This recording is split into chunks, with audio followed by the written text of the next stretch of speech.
tank as opposed to a female tank. And we notify it's a male tank because it's got two 6-pounder guns either side, quick firing guns, one here, one over there. They're ex-naval guns, and they would fire a shell of this size weighing 6 pounds. We would also have in the spots an extra machine gun there and a machine gun over that side, and there'll be a machine gun in the front for me because I'm the commander. So that's my gun. The female tanks don't have the two 6-pounder guns. In exchange for that, they have extra machine guns. So that would mean the male tanks really would go bang, bang, and the female tanks would go chatter, chatter, chatter. So that's the main difference. When we're fully loaded, everything inboard, we weigh approximately 28 tons. This 28 tons would be pushed along by a massive engine producing 105 horsepower. It's a Foster Daimler engine, 6-cylinder, 105 horsepower is probably less than what you got in your car.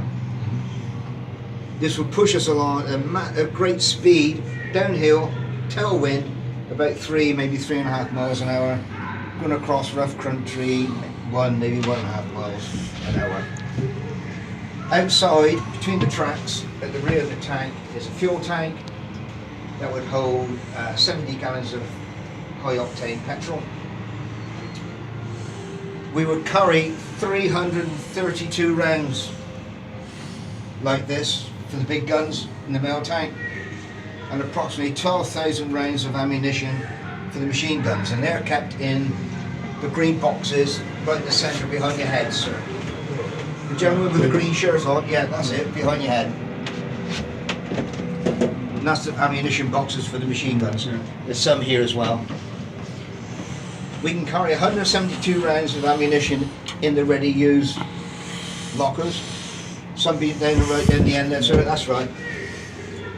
The rest of the rounds will be carried on the floor of the tank in boxes, along with extra cans of fuel, extra cans of oil, great big drum of grease for the engine, water for the engine, water for ourselves, plus your own kit you need for the day, or to take kit out for 2 days rather than 1 day in case you're stuck. So the actual floor we see on the tank now, it was the original floor of the tank, but it would be much higher if we were going into battle. We have no suspension. This is running around on battleground, which is all rough and pitted and big holes in it.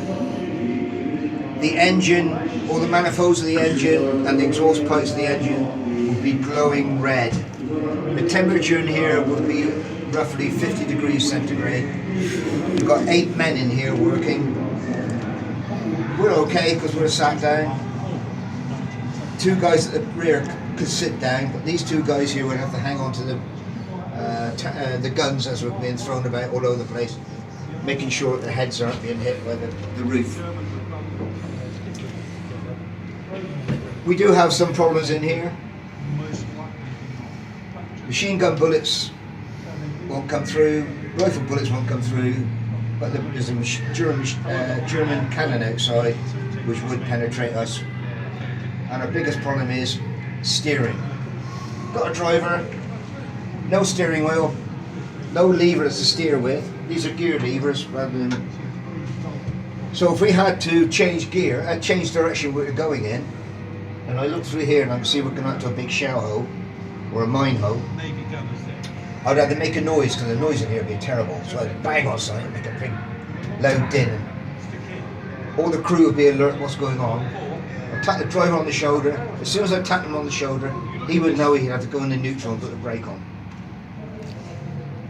The 2 gearsmen down there, there'd be 1 gearsman this side, 1 gearsman that side. And if you look down the bottom, you see 2 big black handles. That's the gears. That's right, yeah. So that chap over there, should we say, on my left, I would indicate to him like a clenched fist, and he would put his gears in the neutral. This chap this side, I would put 1 finger up to him, he would go into first gear or low gear ratio, tap the driver on the shoulder again, he would put his gears into first gear or low ratio, hand off the brake, and we would move forward, but spinning on the track that's not moving, not engaged. When I think we've gone around far enough, we'd have to stop. I'd indicate the driver, he'd go into neutral. I'd indicate that chap over there, that gearsman over there, to go into first gear. This gearsman into first gear. Driver into first gear. Off we trundle until we've gone past the big bomb crater. We'd stop again and reverse the procedure to carry on the way we were going. All the time we're doing that, we are in danger of being hit by that big cannon outside, and that would blow a hole in us and we'd be in trouble.